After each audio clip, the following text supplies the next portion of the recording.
Well, our political editor, Beth Rigby, is here in the studio. So, Beth, Zahawi and Raab and essentially the Prime Minister not being strong enough to stand up to them, there seems to be a theme that the opposition is returning to time and time again. That's exactly right, Jane. It is the theme, and Starmer coming back to this week upon week. And in terms of those 6 questions today, you had 2 on the Zahawi tax affairs, you had 2 on Raab and the bullying allegations, and then you had 2 on Boris Johnson and some of the scandals and controversies around him that are still live. And what does this tell us? It tells us that Labour think that this is cutting through with the public and that this is a fertile area, if you like, to harvest in terms of trying to damage Rishi Sunak. And I have to say, I was up in Darlington this week and I went to a mum and babies group. And, you know, you've had babies, I have babies. Often you're not across the news when you've got a newborn because you're busy doing other things.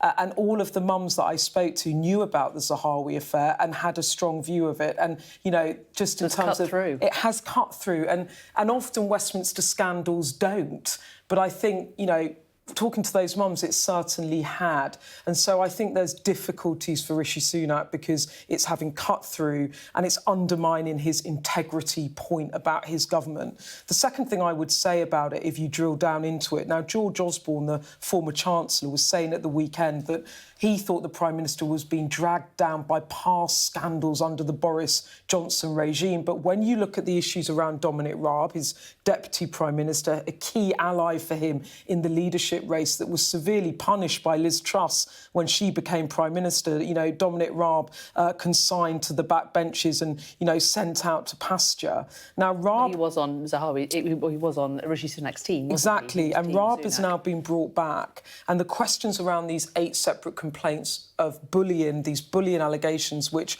the Prime Minister has appointed a KC for to investigate, is that the questions around whether this comes to Rishi Sunak's door. And one source was telling me this week that the Prime Minister was made directly aware of, quote, Raab's unacceptable behaviour informally.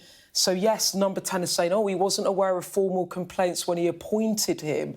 But is this going to stick, or is the issues around Raab going to come back and tarnish and undermine Rishi Sunak? Because the defence he's been making over Zahawi was, I didn't know, and when I did know, I dealt with it. And it might be much harder for him to make those claims about Dominic Raab and that now quite unwieldy investigation with 8 separate complaints. So, you know, George Osborne saying that these are past issues that are dragging him down. The question is how close does it come to his door and how personally damaging could it become for him? And I imagine in Number 10 that is now a real worry.